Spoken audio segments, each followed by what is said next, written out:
Bom dia a todos e a todas que nos assistem. Bom dia, senhores e senhoras vereadores. Bom dia ao plenário.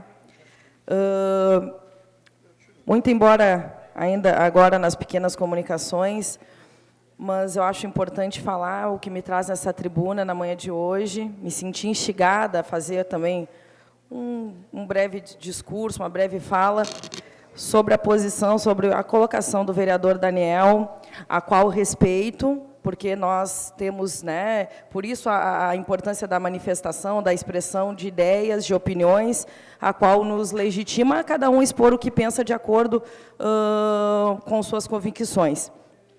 Para aqueles que estão nos assistindo agora, que pegaram agora, entraram agora, tanto pela rede social, enfim, como pela TV Câmara, o vereador Daniel, no início da manhã, trouxe à baila o contexto da Suécia, a qual os seus parlamentares fazem uma grande economia financeira, como modo de oxigenação, até mesmo da própria economia. Falou da importância dos vereadores em buscar economizar as suas verbas de gabinete e lançou um projeto também, o qual, como disse já no início, respeito. O que eu acho importante considerar é o seguinte: no meu caso, o meu eleitorado, vereador Daniel, é um eleitorado vulnerável. São pessoas que, em sua maioria, não dispõem de computadores em suas casas, não conseguem, muito embora hoje o acesso à internet é tão facilitado, as pessoas ainda não dispõem desse recurso. São pessoas fragilizadas, em situação de vulnerabilidade social, que muitas vezes acessam diuturnamente a política de assistência social do nosso município, indo, por exemplo, para as filas da Secretaria de Assistência, 2, 3, 4 horas da manhã, em busca de uma sacola de comida. São pessoas que precisam acessar projetos sociais, como feito agora recentemente, lançado ontem ou anteontem, se não me engano, pela nossa prefeita, como o banco de materiais, que vai doar materiais às pessoas que necessitem desse aporte, porque não dispõe de recursos financeiros para comprar uma porta, para comprar uma janela, um vaso sanitário para colocar na sua casa. Eu represento, em sua grande maioria, esse tipo de eleitorado, porque o meu eleitorado ele vem da periferia, ele vem do gueto, ele vem da população negra, ele vem da população fragilizada, ele vem da população que necessita da política de assistência social. E vejamos, senhoras e senhores, não falo aqui em política de assistencialismo, que isso, sem sombra de dúvida, nós temos que buscar não permitir que aconteça o assistencialismo. As pessoas elas precisam ser motivadas, ser instigadas, ser instrumentalizadas a buscarem seus direitos, a terem seus direitos promovidos, os quais são garantias constitucionais. Então, não falo em assistencialismo, eu falo na necessidade de a prestação de assistência. E, nesse sentido, trazer o modelo da Suécia, eu acho, vereadores, que não tem nada a ver com a nossa realidade. Nós vivemos em Pelotas, vivemos no Rio Grande do Sul. Eu peguei agora, busquei uma informação ali, acessando a internet, e entendam, pessoal que está em casa. No caso da Suécia, pesquisas nos dizem, o Índice de Desenvolvimento Humano, DH, que é uma estatística composta, usada para classificar os países de acordo com seus níveis de desenvolvimento, que variam de elevado para baixo. A Suécia está entre os países mais desenvolvidos do mundo. Mais desenvolvidos do mundo. Os suecos são classificados como um dos países mais felizes do mundo. As pessoas são felizes. As pessoas que vivem na Suécia são felizes.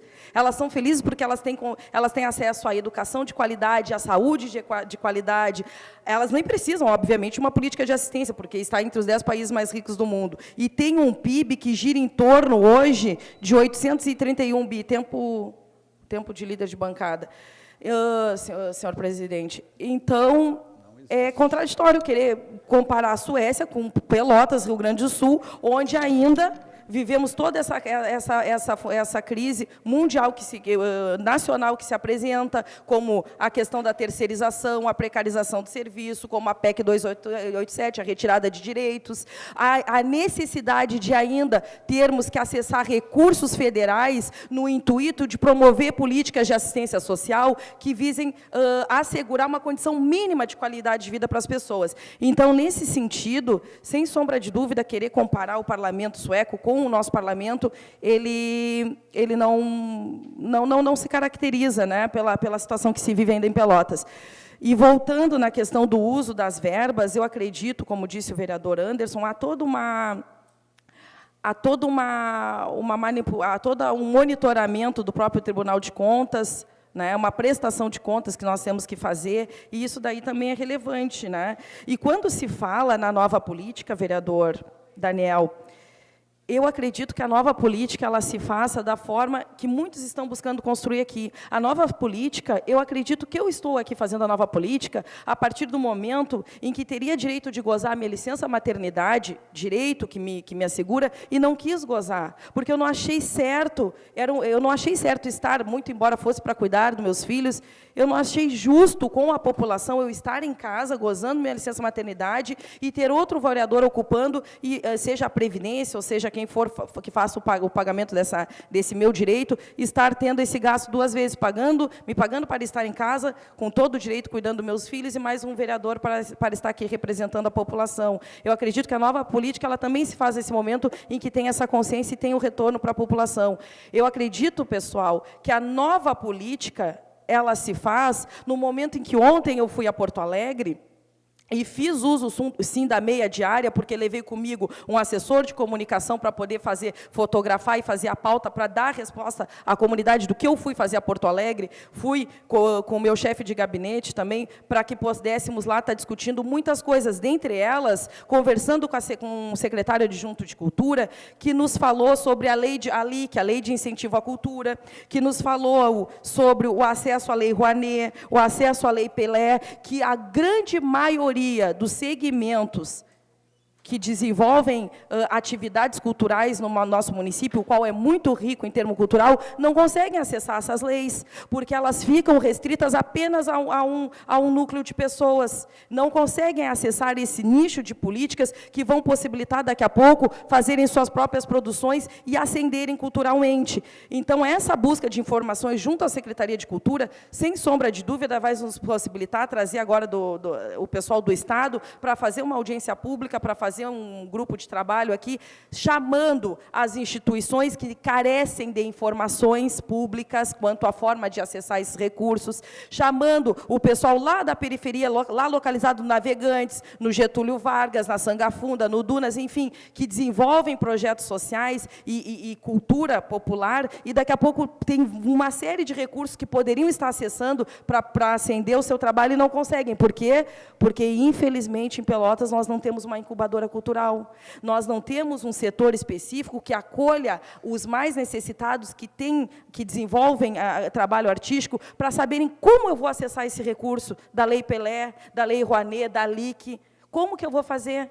As pessoas não sabem projetar, não sabem fazer projetos. Então, essa para mim, é a nova política. É qualificar, é passar a opinião para as pessoas, é fazer com que as pessoas saibam quais são os projetos que existem no Estado e também a nível nacional e possam estar buscando a sua promoção. É não elitizar a informação. E para que eu possa chamar essas pessoas para estarem aqui, senhores e senhoras vereadoras, sem sombra de dúvida, eu vou ter que fazer uso de xerox, eu vou ter que fazer o uso do correio, porque as pessoas não acessam a internet. O meu público, ele não vai estar acessando, porque ele não tem nem computador em casa, quiçá a poder acessar a internet a tempo e a hora que quiser. Então, muito embora respeitando, obviamente, né, a posição do vereador Daniel, acho que é legal a questão da transparência, vereador, e o senhor falou que para ter resultados diferentes, temos que agir diferente.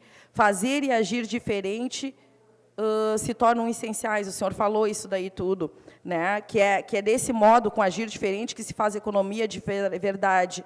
Eu entendo que sim, que a economia, que agir diferente realmente vai nos possibilitar gerar economia, saúde econômica para o município, só que não é com contenção de gastos dos gabinetes, com a verba de gabinetes, porque o nosso público, eu digo assim, o meu particularmente, eu sei que de muitos outros colegas aqui, como o Reinaldo, como o Barriga, é público da periferia e que ainda necessita ascender socialmente.